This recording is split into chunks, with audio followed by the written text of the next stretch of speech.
always busy here at Abreeza.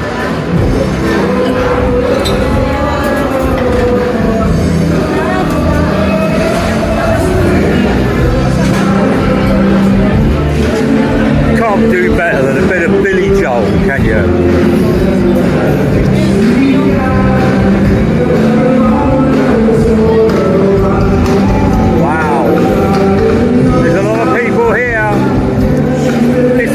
Competition in Abreeza on a Sunday at 2:30.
Coffee, Sky Garden,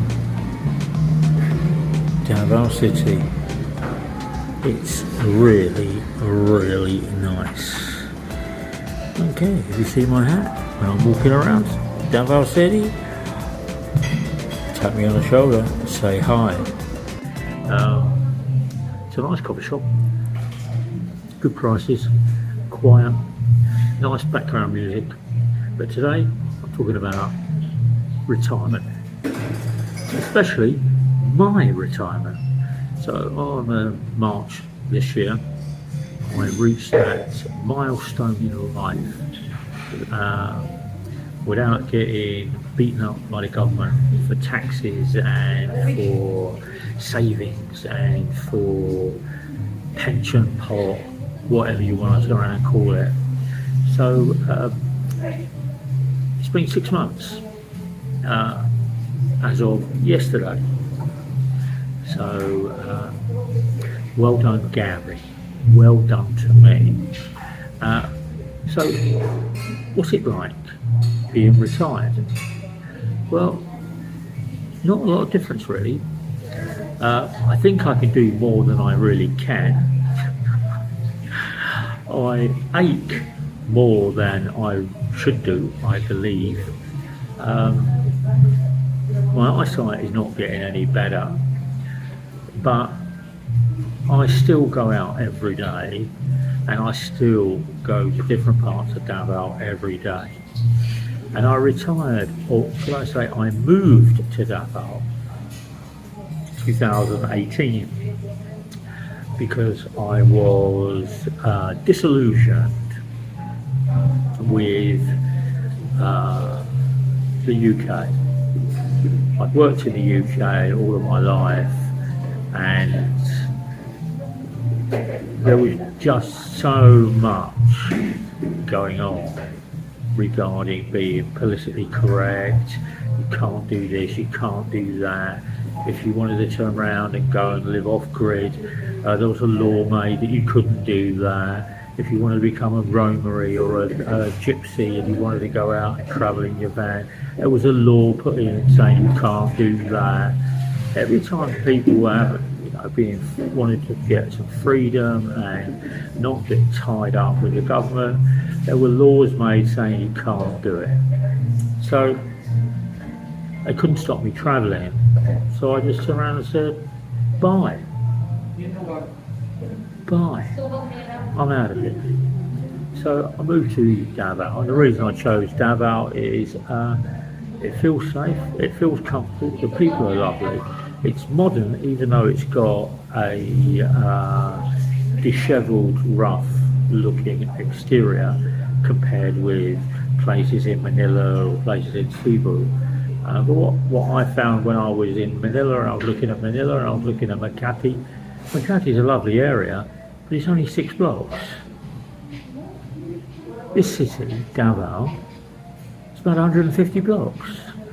So why would I want to live in a little confined area in Manila where everything outside of that area, and you've got BCG and you've got Makati and you've got all these other different places, great.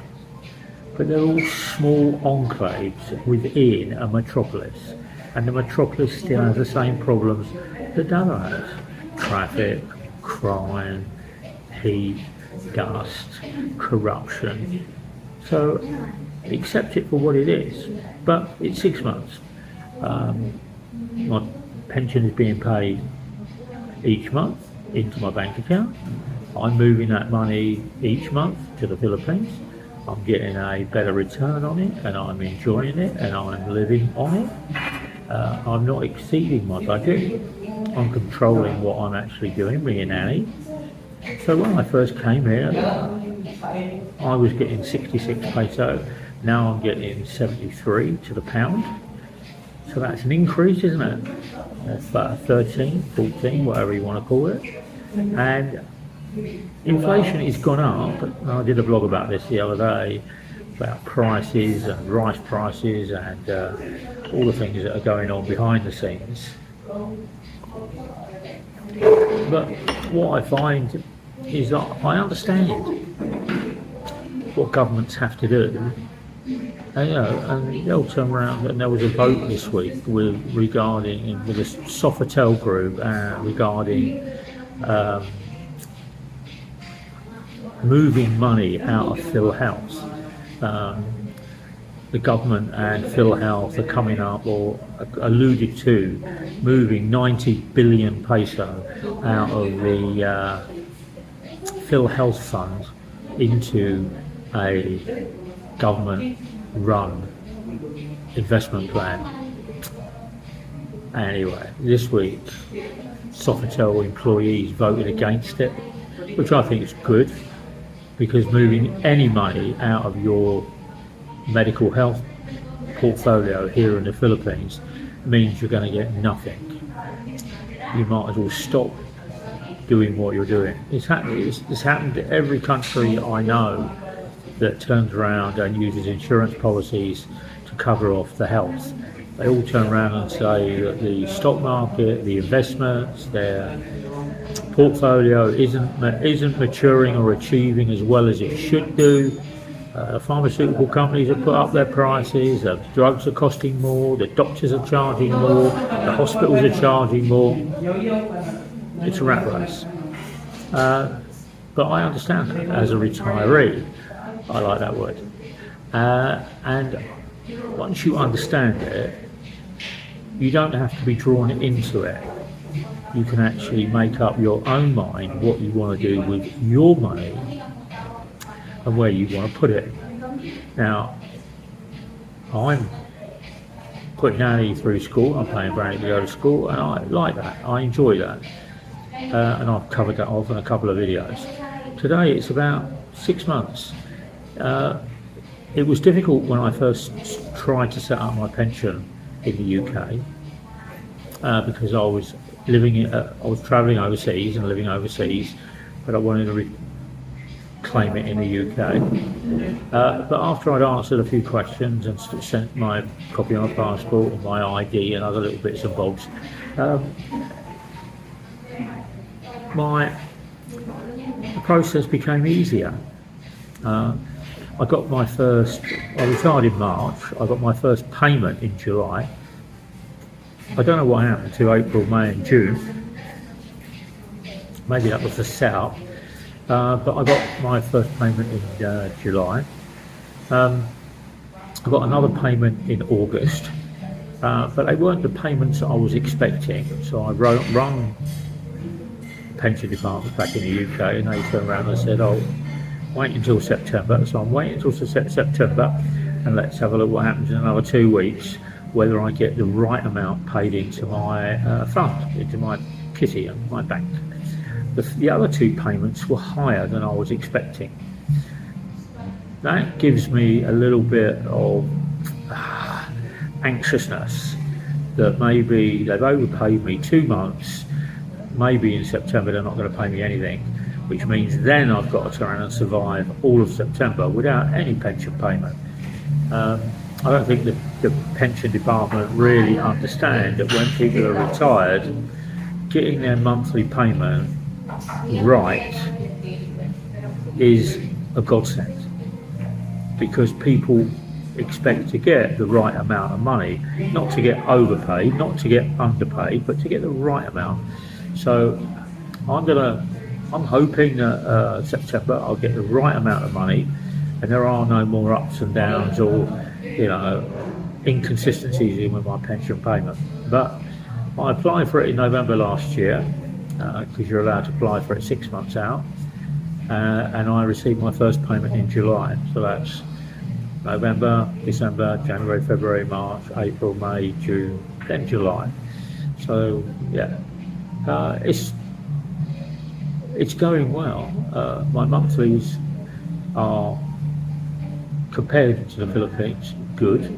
If I was retiring in the Philippines, I couldn't retire on the Philippine pension of around 9,000 to 10,000 as a basic pension if I worked as a teacher. And I'll post some salaries of what teachers get paid here with this blog. If I was being paid what teachers were getting paid, 28,000 on a basic a month, 9,000 for a basic pension in the Philippines doesn't come anywhere near what your basic teacher's earning. So that's why a lot of people here in the Philippines have to continue working or living with their families to turn around and make ends meet.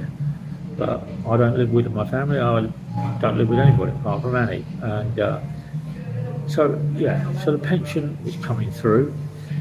I'm living on it, I'm working through on it, and it's early days. So I will come back in about 6 months' time, which will be a year, to explain how my pension is doing. But inflation, if you keep an eye on it and you keep an eye on your bills and your food and where you're eating and what you're doing, you can live on your 70 to 80,000 peso a month. A lot of people turn around and say to me, well, it's costing me 100, 110, 120,000 peso a month. Well, that's a lot of money. If you look at a teacher's salary and they're on 30, 28 to 30, that's 3 months pension payment for them that you're using in 1 month.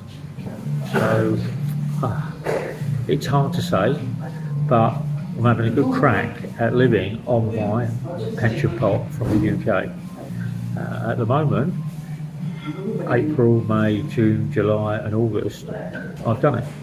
Let's see what happens about September, October, November, December, January, February, March of next year, and see whether inflation has affected my pension, whether rents have affected my pension, whether gas, electricity, food prices, rice prices, pork prices, veg prices, market prices. I am noticing that supermarkets are having less rice on the shelves and there's more rice out down on the market or on the sari, but I'll post a picture today of how much rice was this week, anywhere between 50 and 100 peso a kilo. Some people said to me a couple of weeks ago that it's cheaper if I go and buy at the local sari or go and buy at the local market. I'm not seeing that. I don't know where these people are actually buying it, but I'll post you a picture and you can have a look at it. I'm paying around 58 peso a kilo for rice, and that's overseas rice, remember. Local rice is 48 to 50, maybe 55, maybe 60. Foreign rice is 58, 59, and you get the government pays 7 peso subsidy to encourage people to buy foreign rice. Don't understand that, but you know, Indian, Chinese and Thai rice gets a benefit of 7 peso a kilo. Strange. I don't know where that 7 peso goes a kilo. It's going somewhere, but anyway. Like, share, subscribe, guys. Gather. 6 months retired on my pension.